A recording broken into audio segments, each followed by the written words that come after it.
Welcome back, or welcome to the As Above, So Below podcast.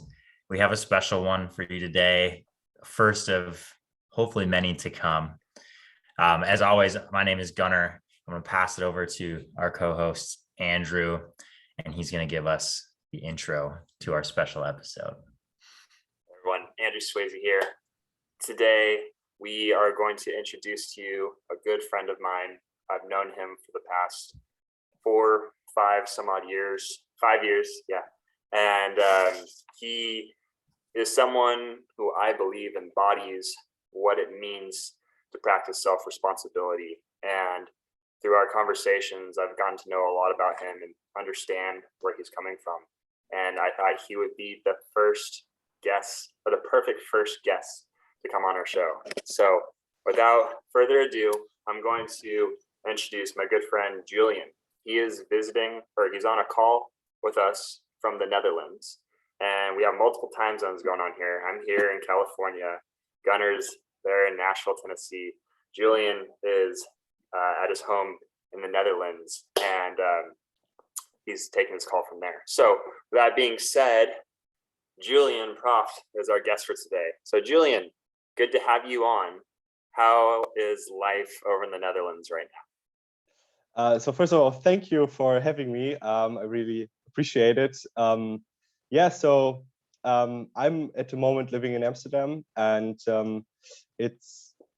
I'd say right now it's pretty good. Lockdown and all this stuff is basically over now, and now the sun is shining even like since 2 weeks, and we're a little bit far up in the north in Europe, not as far as maybe Britain or Sweden, but almost up there. So a little bit of sun always helps, especially after the deep cold winter blues. And yeah, so far so good, I'd say. It's really good to live. That's awesome. That's awesome. Yeah. I know you recently moved there, and we can get into that. Although to start things off today, we'd love to hear about your backstory and kind of how you got to where you're at now. So I'm curious, like, where are you from, and what does that journey look like? So basically, I'm from Germany. I've been born in Germany. I'm from a city that's called Wiesbaden. We in Germany, we have a federal system, and like almost like in the US. And I'm from the province Hessen, and Wiesbaden is the capital of Hessen. Another big city that's maybe known to some people is Frankfurt. That's very close, and it's even bigger. So some people mistakenly think that's the capital of Hessen, but it's actually not. So yeah, I grew up there, went to school. I also studied in Frankfurt, and I studied philosophy there. Also did my master's there after I came back from California. And yeah, that's basically my hometown and my hood, so to say. Good. And then I moved to Amsterdam with my girlfriend because she's doing her PhD here, and I just had a transition from my last job to my new profession basically, and it was just a good time slot, or so to say, to just change where I've been living all the time, basically go somewhere else. I can, so why not? I mean, also Amsterdam is a very nice city. It's close to the water. I really do like water. That's also what I really liked about San Diego back then. And yeah, so far I'm living here since October, and I'm quite happy about the choice that I took, basically. Very cool. Very cool. I'm curious, what are you doing now? Right now, I'm a, how do you say, I mean, right now I'm working in crypto. I work at a crypto startup. At the moment, we have our initial DEX offerings. It's called Acta Finance, and right now I'm a marketing manager there. So I'm rolling out our marketing campaigns about the upcoming IDOs and communicating to our following and community and trying to foster that because apparently a strong community is one of the biggest assets a cryptocurrency can have. I mean, which means that the more people use it, the better it is.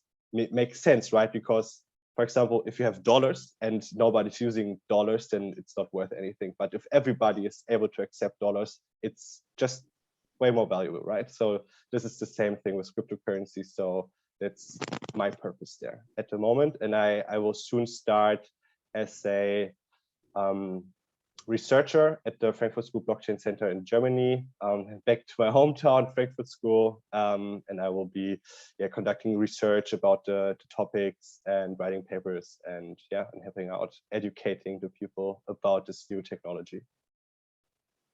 Very cool. Very cool. Gunnar, you look like you have something to say. Yeah, I'm curious, Julian, when you made this switch to work in crypto, what were some of the major influences on making that decision? Like how did the crypto scene line up for you? I mean, I've heard about crypto since a couple of years, but it never really clicked for me. I don't know why. For me, it was just like new technology, whatever. We have new technology all the time, you know.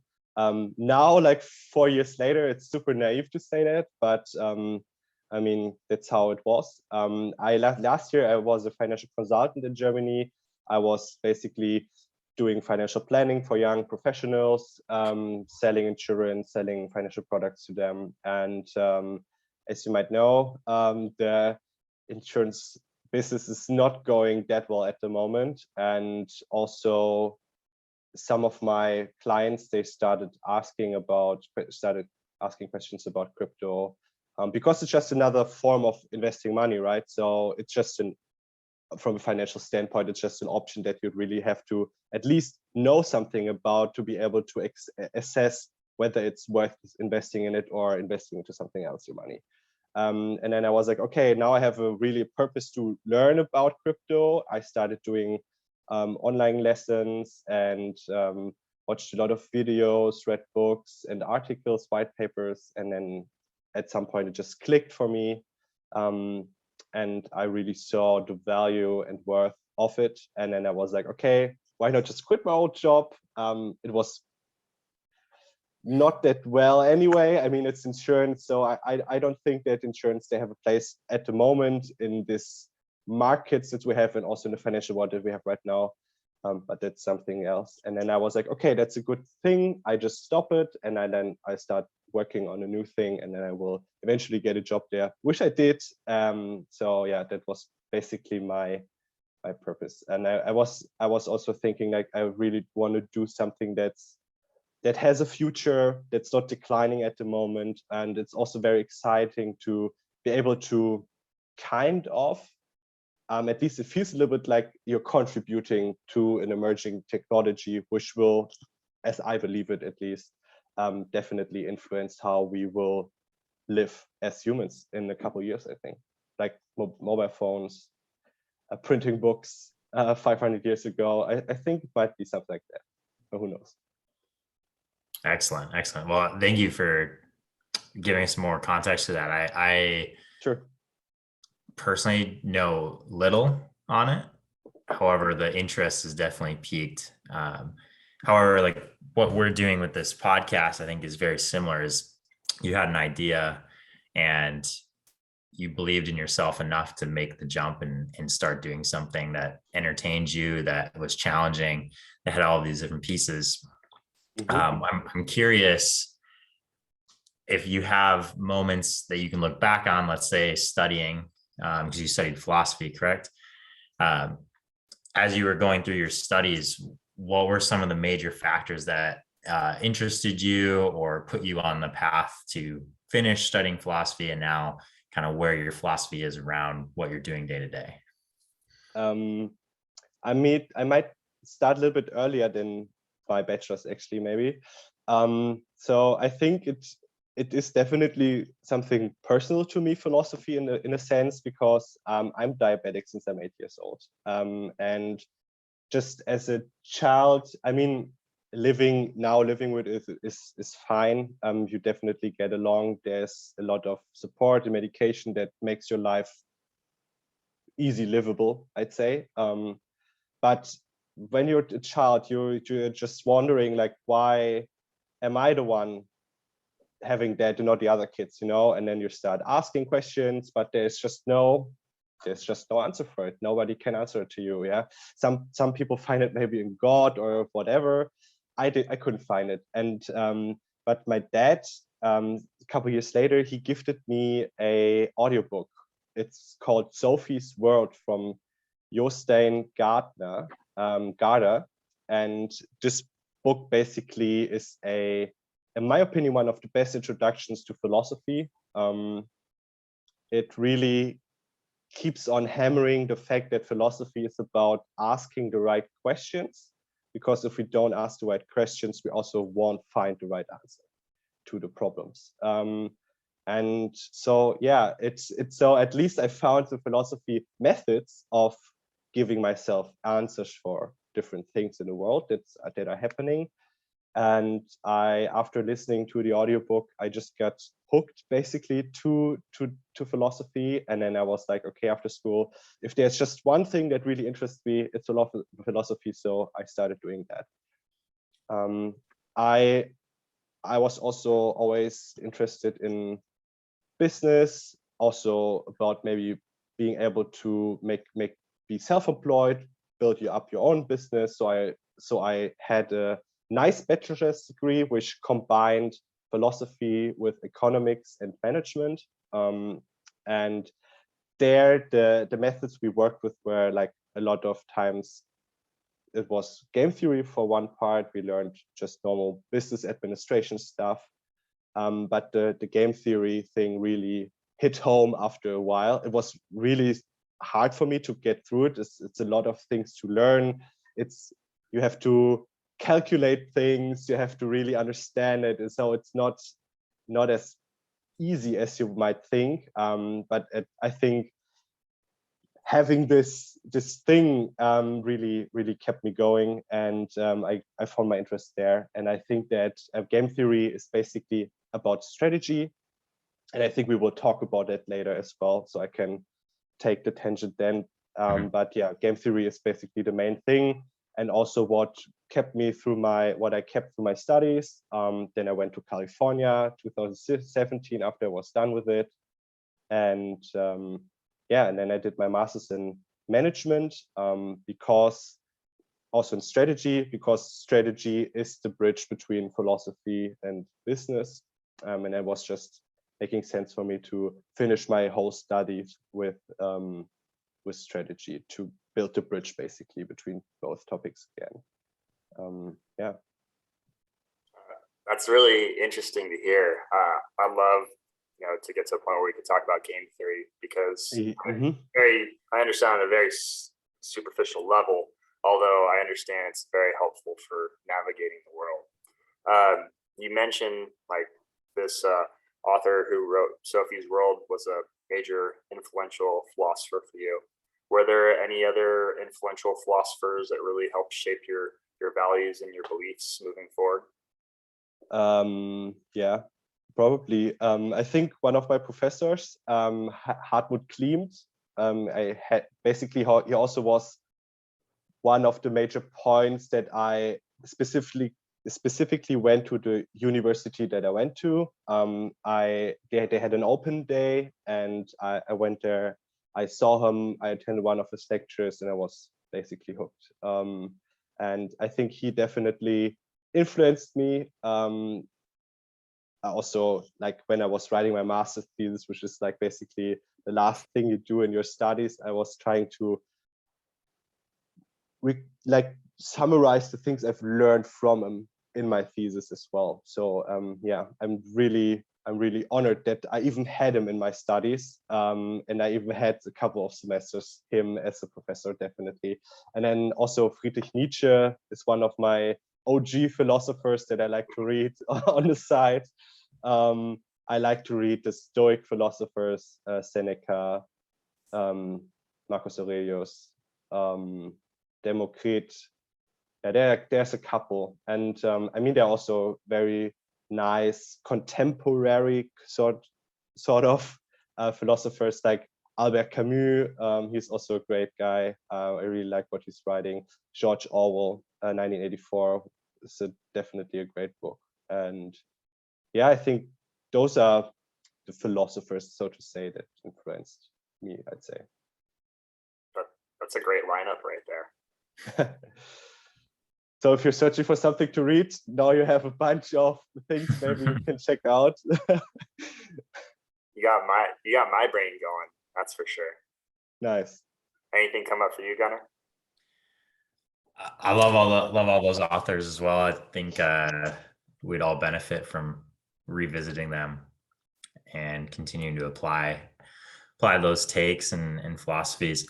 I want to go back to the game theory idea. So my understanding of game theory is that there's finite games and infinite games. So looking into that, I'm curious how you set up your day-to-day life in terms of, are you playing finite games with yourself, or are you looking long-term in that infinite game type of mentality? I see. I mean, I'd say there's only one way to handle that. I think it's always an infinite game, basically, because I mean, yeah, you're right. It stops at a certain point. If I'd say my life is a game, kind of, and that's why I would always treat. I think it's the most productive way to treat your whole life as an infinite game, definitely, because you don't know when it ends, right? If I don't know when it ends, I cannot be sure that it will end at a certain point. And yeah, I mean, the difference between a finite and an infinite game is basically that if I have a finite game and I'm in the last round, it will definitely, just knowing about that will change my behavior in the last round. Games are always something you play with another person, right? You're never actually alone. There are always other persons in the game. And if we just imagine we're having one opponent, for example, and I would know that, okay, now this is the last round and he's not able to punish me for whatever I do right now, I would just basically not cooperate, rather defect. And yeah, but that brings something else into rolling, because if he knows that I know that I'm in the last round, he thinks maybe, oh, Julian, he's going to defect in the last round, so I'm starting defecting the round before, so I don't get robbed or whatever it is. And then basically you start going back, and then then at some point you stand at the beginning where you actually would be rational to behave in a, yeah, it would be in a non-cooperative way from the start. And I think this is not the right way to go. I think humans only go ahead. We only got that far because we cooperate with each other. And I think that's just a kind of rule of nature, right? That's cooperation is maybe not always better, but should be better. Real quick, can I interject? We're talking about game theory right here, and I imagine some of our listeners might have a better understanding after what you just said about game theory is, but can you give a brief summary, generally speaking, what game is? So game theory is a part of social philosophy. I think it got basically like, how do you say it, like, yeah, I mean, it didn't get invented. It got popularized, right, by a philosopher called Morgenstern, I think. And he basically, they were looking at social situations, and they tried to find rules for these social situations. And there are a lot of basically artificial scenarios where you can put in 2 people or even more, and then just look at the structure of the scenario, the structure of the game, how the game influences the behavior of the people. This is also became very big in I think in the 1950s, where structuralism was also a big thing in literature and philosophy. Structuralism basically means that the structures of the environment, they influence our behavior. Like I said, for example, infinite versus finite game, you see like there's a different structure in it. One ends, one not. and it definitely changes behavior, because in one game people will always cooperate and in the other people will never cooperate. And this is not, it doesn't matter which kind of person you put into it, they will always, or not always maybe, but most of the time definitely choose to cooperate on the one side and defect on the other side. So do you imagine that's due to human nature? Yes, exactly. This human nature is definitely a big thing there. Basically, you have a foundation of human nature that you always have in your head when you think about these games, because most of the people, they are opportunistic. They want to maximize their values, and these two things, they behave our behavior, and they change our behavior, or they influence our behavior. So, for example, if I have two choices in front of me, and one choice gives me $5 and the other only $1, I would probably choose the $5 choice, right? So, and not all people, but most of the people will also do the same. So yeah, this is human nature. In social philosophy, they call it the Homo economicus. So basically that there's an economic nature in individuals, and everybody has it to a certain degree, that we just strive to maximize our value. I mean, animals do the same, actually. That's why you can train dogs with snacks, or how you call it, that's why it works, because they want to get something, and you increase their value by giving them something, so they are willing to do something for it, right?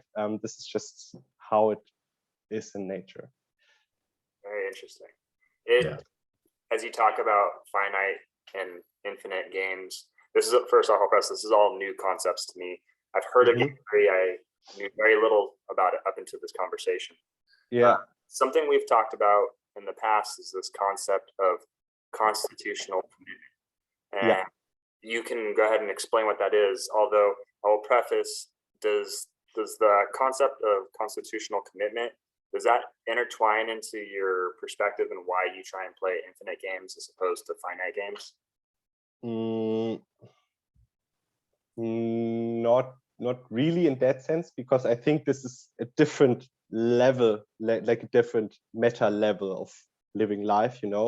I think treating life as an finite or infinite game, however it is something that's very broad, and it definitely helps in every situation, or it influences my whole life, and then, or it's just a view of life, however you want to call it.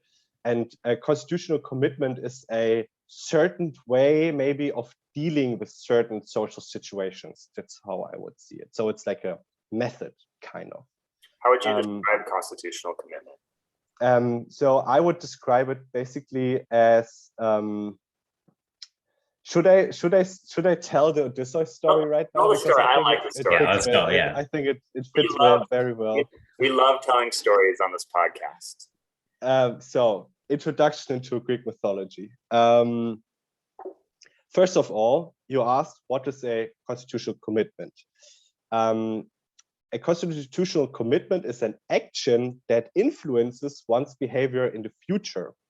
So agents, whoever that is, they commit an act of self-restraint in a certain way, and in the present, to change their future behavior.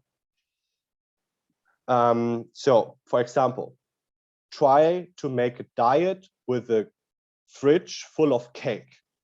Do you think that would work? It would, it take a lot of willpower. Exactly. And because I mean, we're not stupid, so we know that future Julian or future Andrew or future Gunnar, they will really eat the cake if the fridge is full of it, right? And then, because we know, like, it's way better to look at our weight and to be and to maybe make a diet or whatever. And so you have to get rid of the cake in the first place before you start your diet, right? So this is a constitutional commitment. I'm getting just rid of the cake. So I don't have any reason to ditch my plan of going on a diet. I just rather eat cake all evening, you know? And so this is always a problem in social philosophy and game theory, is commitment, because people are opportunistic and everybody is that. So we know that there in the future, even though I said that I will do this and that, there might come up some situations in the future where my viewpoint will completely change because it's just much more profitable, whatever, in that situation to do otherwise than what you committed yourself to. So, and to now bring that into action, the story is basically about Odysseus. Is that Odysseus is the guy who fought in Troy on the Greek side. He was also the guy who basically came to the idea of building the Trojan Horse. And on, like, after Troy was fought and everything, he wanted to go back to Greece to his wife, right? And he had his ship with all his sailors, and they were going to through the Mediterranean Sea. And they basically, it took way longer than expected, and they came across some places that they didn't expect they would cross. And one of these places was the Strait of Messina. And that's a place that was known in Greek philosophy for sirens living there. So sirens are like half fish, half human, whatever creatures, and they're like sitting on the rocks on the strait, and sailors say basically that they are singing so nicely that yeah, it's like the sailors, they jump into the water and want to swim to the sirens, but the sirens just do that, and then they sing, and then they take the sailors, kill them, and eat them. Basically, that's how it is. So, and Odysseus, he knew that if he's going through the Strait of Messina, he will encounter these sirens. There's just no way around it, right? So basically, what he thought is that he has to do like constitutional commitment in that sense. He knows that if they cross it and then there are sirens, there's no way other than all the people they ditch everything, jump into the water and get killed. So basically he sealed their ears with wax so they couldn't hear anything, and he had himself up tied to the mast of the ship so he wouldn't be able, even though he could hear it, he wouldn't be able to jump into the water. And then basically by his sailors not hearing nothing and he just being unable to jump into the water, everybody kept on their way, and then they traveled through it and everything was fine in the end. And yeah, that's basically constitutional commitment in Greek philosophy. Very cool. So in that story, just to reiterate the point, is when you're aware of something that's going to potentially end your life or end the game in game theory. Oh, yes. You can make decisions to block out all of those distractions. So in the sense of this, constitutional commitment can be really in any situation that we encounter, but it's coming back to, all right, what is my purpose? What am I going towards? And in Odysseus's case, he was, I need to get back to home, right? Exactly. The Odyssey, that's where we get this idea. If you've listened to one of our past episodes on the hero's journey, this is the origination of the hero's journey. He knew that it was an infinite game, but if he played the finite game of, I can get through the sirens without any extra help or tying myself to the mast, maybe not, right? Yeah. Let's think It's long term, right? Yeah. So I love that story. Thank you for bringing us through that. I was captivated there. Yeah, sure. I'm curious, coming off that idea of constitutional commitment, understanding infinite games, in having those concepts to live with, what are some of the values that you personally have in your life? Maybe it's in work, maybe it's in relationships, that allow you to stay on course for being constitutionally committed to something. What are those values? Okay, is that a question about values or about personal commitments that I take basically. Because I think, yeah, so values itself, I think I'm not the only person at this time in the world that is also trying to do what I want to do. I try to be an autonomous person. I believe that truly being also happy and content has definitely something to do with like autonomy, because if I'm autonomous, I decide for myself in most cases.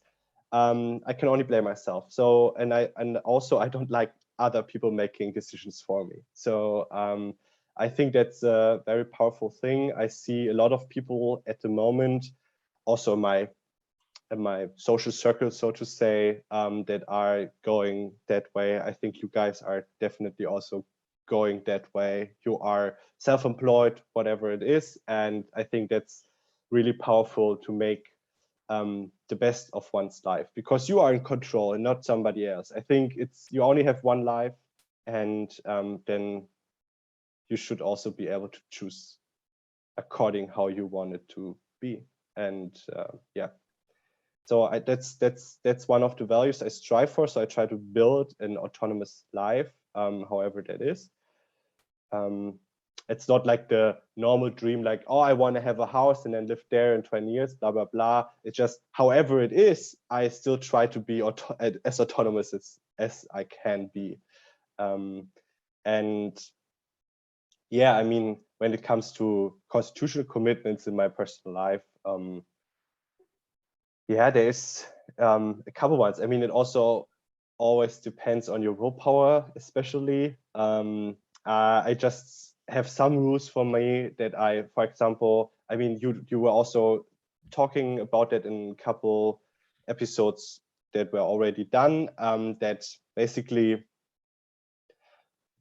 on one hand, it's, so if I have to get something done and I can do it now, I will do it now, for example. This is definitely one big thing. I mean, my teenager self was definitely different with that, trying to push everything to the edge, just as late as it can be. But this definitely makes a lot of things much more stressful than they should be. And I think, especially right now, life is kind of stressful already. So just out of self-respect, I try to get things done as quickly and as efficient as I can. That's one thing basically. And yeah, and that's also like a commitment, you know, like I know that I feel bad if I don't do it. For example, next week I go to Barcelona, and you wouldn't book the flights. Yeah, it's just, you're harming yourself with it. It's getting more expensive. You're thinking about it all the time. You don't know if you get your desired flights, whatever it is. So it's just the only option is to do it right away and get it out of your head. And then you can feel much better. And in the evening, you know, like you have everything done for the day that could be done. And then you can feel good about yourself. So that's definitely a goal. Trying to set myself up in a way that I feel good about myself, right? Yeah. It sounds, I imagine what you're saying here in so many words is, if you put off what you eventually need to do, it lingers in your brain. There's a process of overthinking that occurs. Should I go to Barcelona? Should I not? Could I go do this? Could I do that? You bought the ticket. You're committed. You're going to Barcelona. Yeah. In my mind, when I plan out a trip, I'm not committed to the trip until I buy the ticket. Although once I buy the ticket, the visual process starts to occur. Oh, what am I going to do there? Who are the people I'm going to interact with? What are the foods I'm going to eat? Are there waves to surf? Is there a place to work out? All these things are going, and I get excited about it. This anticipation builds up to it. I imagine that might be a similar experience. I'm not sure why you're going to Barcelona. If there's something that's not pleasurable about it, it might be. It was mainly an example, but yeah. Yes. I go on a conference, but so I have to. But there's no other way than I have to go. But yeah, I mean, just in general, you know, like there are so many things that the more time will pass, the more stressful they get. So just do it right away, right? It's just, dude, come on. Well said. Right on. Yeah, no, that's great. I think that's a perfect example. Is you want to do something, do it. Because the more you think about it, the more options you give yourself. Personally, I think humans are phenomenal at being too creative. And another way to say that is overthinking. And a lot of times that happens when we give ourselves too much room. Mm-hmm. Right? If we can be like, all right, I have an hour to get this one thing done, you're going to get it done. But if you say I have until whenever, you're not going to do it. And that's going back to your teenage example. I live that. Andrew, we've talked about it in the past. It's like, unless we give ourselves that container to work in and we have a direction to it, if that's missing, it's really difficult to find constitutional commitment. And it's also really difficult to understand the rules of this infinite game. Like, where am I going? Am I just going to let all these things happen without me? Or do I want to be a part of it? That's a wonderful analogy. So one thing that we have talked about on previous episodes, and I imagine you're familiar with, is the idea of being strong or possessing strength. I'm really interested to know what your relationship is to being a strong person or having strong strength related things in your life. If you want to take it from there. Maybe I was thinking about it because I already got the notes, and it was a hard question for me because what is strength? It depends definitely. I mean, there's physical strength, for example, right? But I don't think that you mean physical strength. So I think, I mean, the physical strength, being strong, is probably like, can you bench press 400 pounds? Yeah, then you're probably strong, right? But if you're not, then I remember working out with you. You're a pretty strong guy. Just not my squat, but however, but that's something else. But I think just going back to being committed and everything like that, I think it definitely so strategy in itself is always a plan. Strategy is not the actions itself, it's a plan of actions. And I think strength is being committed to your plan of actions despite what life throws at you. That's what I would see as strength. For example, so it's always the good thing about that is that it's relative, right? Because everybody is in different situations, and there might be different things that life might be throwing into your way. And for example, now we had the Paralympics, right? I think all these people that are doing that are definitely very strong people. Maybe not in a physical sense, but in like a mind sense. Like, they have so much more things to put up with every day than each other person, and they're probably also sometimes angry about it, whatever, but they still do what they do, and they are the best at what they do and what their ability is. And I think that's, for me, that's strength, definitely. And that's great. Yeah. that's a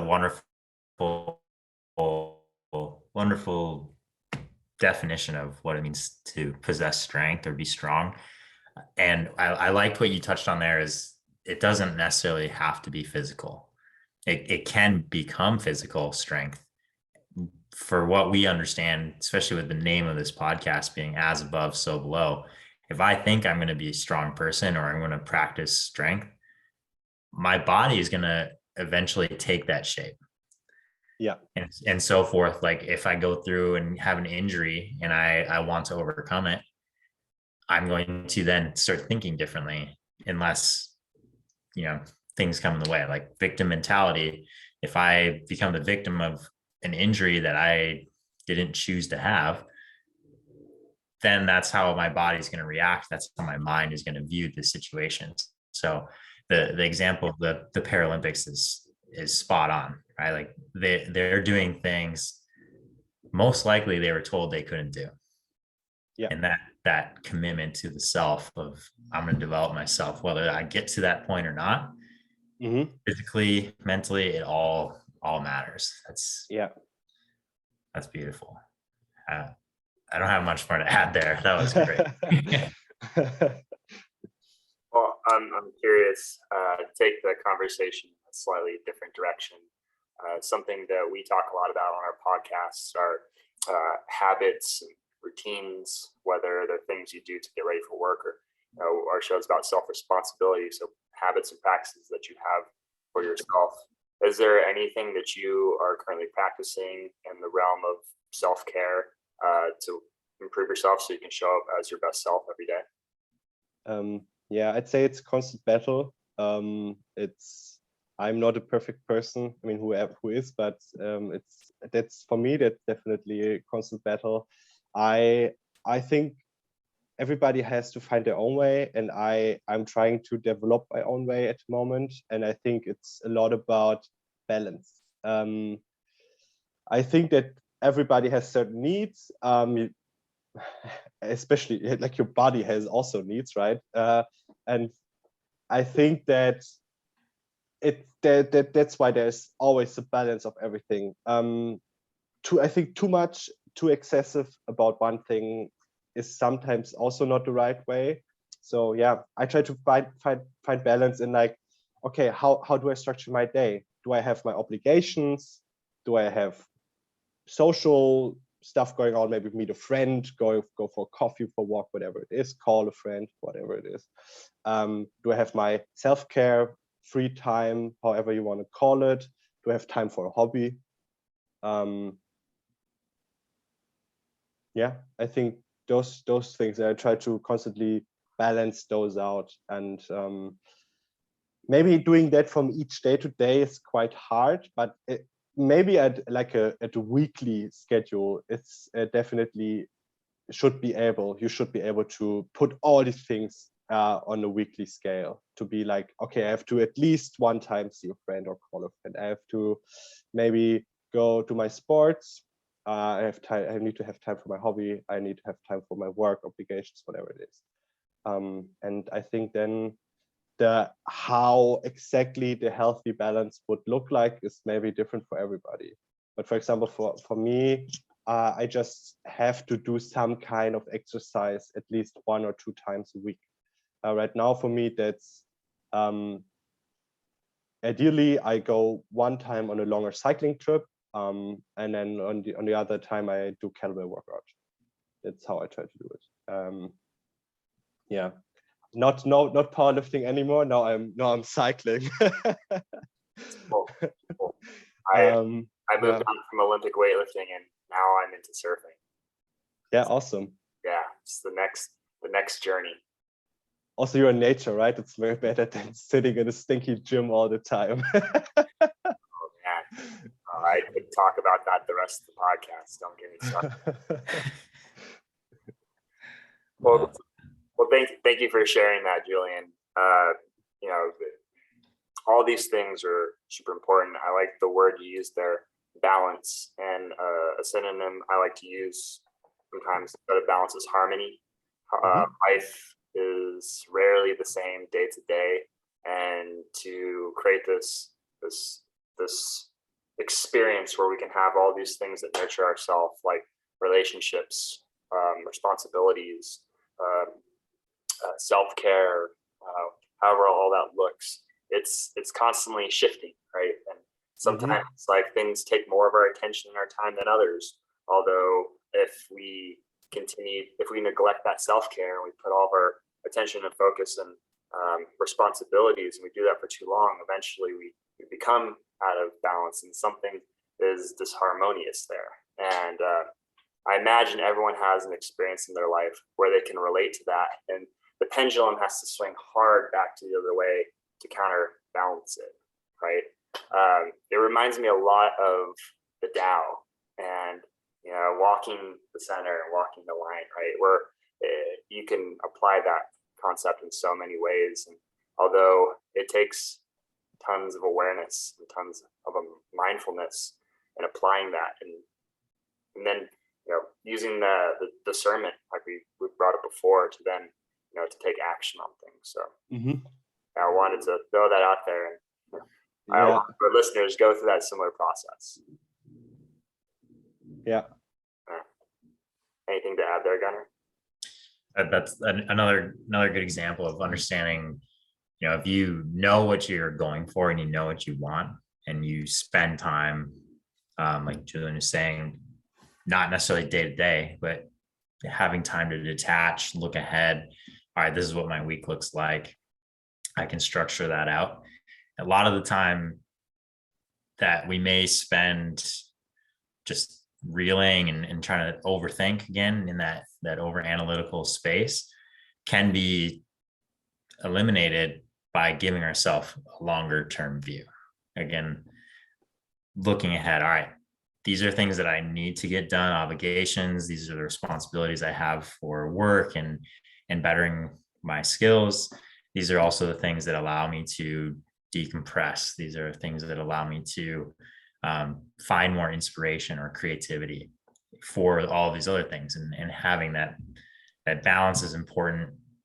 I think there are habits there in the day. So like for me, today is a rest day from training.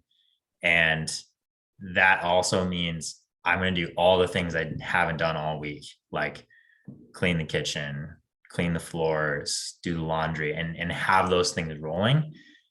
I feel great when I get those done because my mind's occupied and I've set my week up to make sure I do those pieces. And then all the other days when I am training many hours and having to be on top of my thoughts, I don't have those distractions because I've looked at it and from that, 1,000-foot view, if you will. I use that definition. So yeah, with that, I'm curious in terms of harmony for Julian, have you had moments where you've had to catch yourself, and what are some of those examples of, all right, I was doing too much of one thing and it led to some maybe neglect on things that mattered? Yeah, I think a couple of times, definitely. I'm not going to lie. I think definitely the most recent time I had that going on in my life was last year while being a financial consultant. I worked way too many hours per week, definitely. It was not really my choice. The company is set up in a way that you don't have another choice. That's also part of why I left it, because I think this is not a nice way to live and work. And also I have plans for my life outside of work. I have a girlfriend, I have hobbies, I have friends, I have my own needs and stuff that I just want to do. And if I don't have time for that, I just feel very bad. And yeah, and also like most people that are in a job like that for long times, they don't have a girlfriend, they don't have anything. This is like, I don't see the point in living a life like that. Not having even time to do your own laundry. Like, is that how it should be? I don't know. I think it's just you get detached from normal life by they're only in work all the time, and then it's just weird. And then I had that last year, and it was horrible after a while. Then summer came and I was sitting in the office all day and the sun is shining outside, and all right, this is life now. And I was like, no, it can't be. And then some things happened, and then I just was like, okay, now this is the best time. I know what I want to do, which is crypto, right? So rather do that and stop enslaving myself, kind of. That's at least how it felt like. So yeah, it was too much work. And then I, like you said, as above, so below. So I was flying high when it comes to work. And then basically my body or whatever it is, like wants to get the time back. And then I was like kind of burned out actually. Like I didn't want, then after a while, I didn't want to work. And and then also I was really happy after I quit that I had some time off, can focus on new things, set myself up in a new way, and just also take some time for myself again. And I really went 100% in that. But that's what it is. You know, like my body definitely needed that me time again. So I took a little bit more than I usually would, but I think that's fine. Yeah, that's cool. And look what you've created now, a life Yes. enjoyable and fulfilling. Yeah. I know we're getting close to an hour time. I'm curious, Julian, to end on a lighter note. You mentioned cycling and a little bit of exercising. Are there any other new hobbies or interests that you would like to share that you're currently working on? Maybe, yeah. Have you heard about Wim Hof methods? I have. Yes. I Yeah. started seeing some breathing myself about a week and a half ago. Nice. I heard about it obviously because he's from Netherlands, and so a lot of people really live that life here. It's like something else than in Germany or maybe wherever. Like it's normal in Netherlands that people go swimming in the winter, and water is like 5 degrees Celsius, which is like closely above freezing, you know.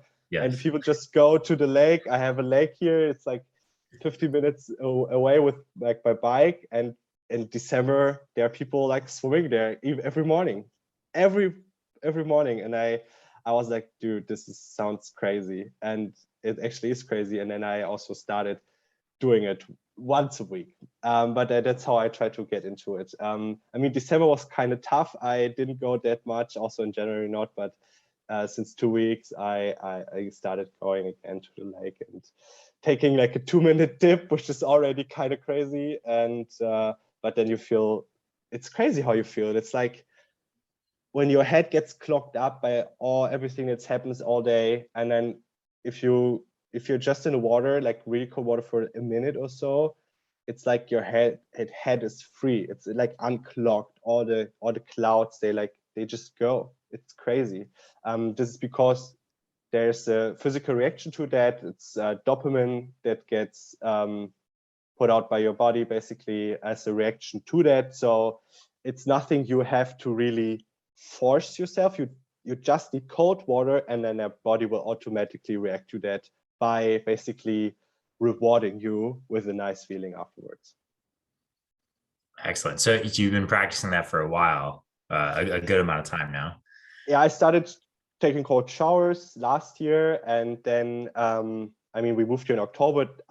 The water wasn't that cold then, and I went to the lake. I think till like early December, and then it was like too crazy for me. Also, weather was really bad, like raining all day, and if you're out of the water and it's raining, your stuff is wet. It's hard to get home and not get sick, I think. But now, yeah, I try to regularly go into it again. I also like swimming. It's really nice to go out there. It's in nature, and yeah, there's so many benefits. And I at least try to do it maybe once or twice a week, or maybe once every 2 weeks. Yeah. Beautiful. If you were to invite someone who's never been into the cold water, what would you help them through or recommend them to do?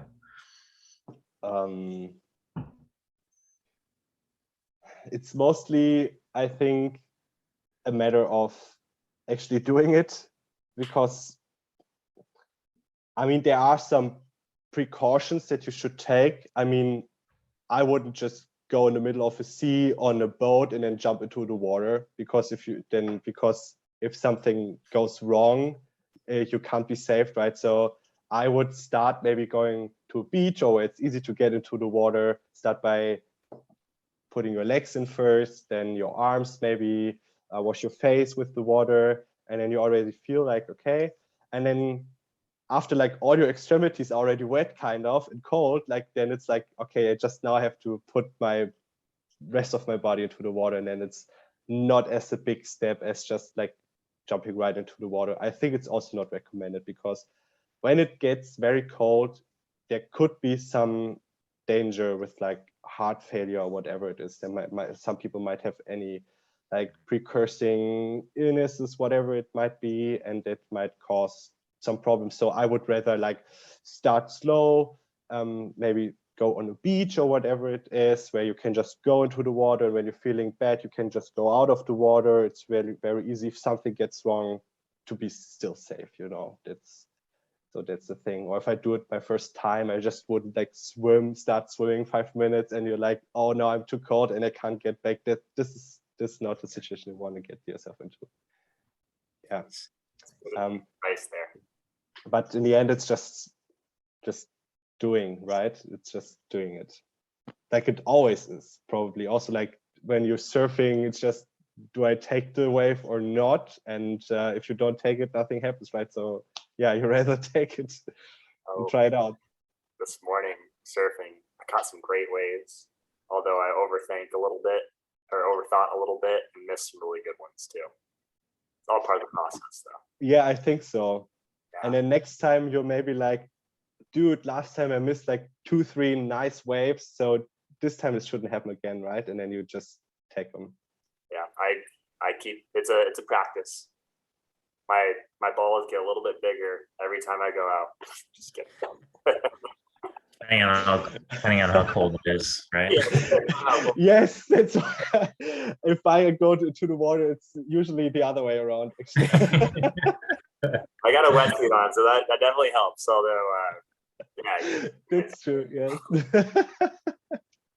well, I'm not sure. Gunnar, do you have anything else to share? I'm curious, Julian. Are there any final thoughts that you'd like to leave our listeners with today for our conversation? I'm thinking. I'm looking through my notes really quick, but I think, yeah, we got the most important things, and I think we had a nice chat, definitely. Yeah, I think also the constitutional commitment it should be clear, right? I mean, I could add some things if you like, but yeah, I don't know. I imagine we've hit it pretty Yeah, well. I think so. Yeah. Gunnar? I'm all for it. This was a wonderful conversation. Thank you, Julian. If people are looking to find out more about you, is there any way to follow along with your journey as an autonomous human being? I do have an Instagram. It's not really big. I'm also not that regularly doing that. I start on planning. I'm planning to start on doing a blog on Medium, but it's not ready yet, so I cannot provide that. I mean, you can find me on LinkedIn, definitely. You can find me on Instagram. You can also find me on Telegram, whatever. Will you be sharing your blog on Instagram when you create it? Sure. I reach out to you. I think it will take a couple of weeks because right now with my jobs, I have to get into the group first, because, you know. But I think when I set it up in a couple of weeks, I will definitely be happy if you can share it.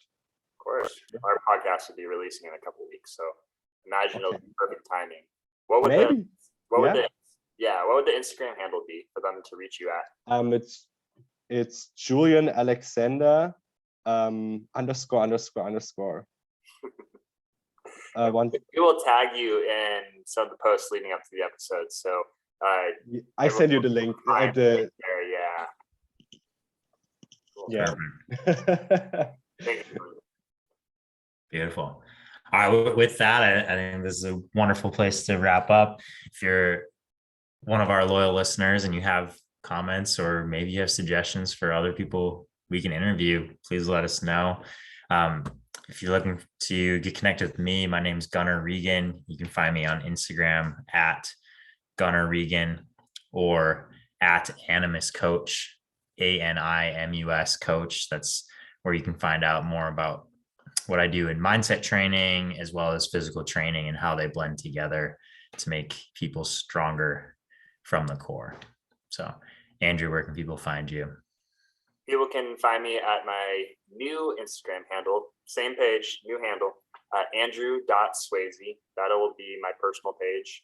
And then I've taken what I used to call my personal page and made that into my business page, which is Swasey_fitness. And if you are looking to get into the best shape of your life, move better, develop strength, and develop the mindset to complement it, I'm looking for new clients to work with me in my studio. So you can reach out to me there. Excellent. As always, we appreciate all of our listeners, and we hope to catch you on the next one. Thank you and peace.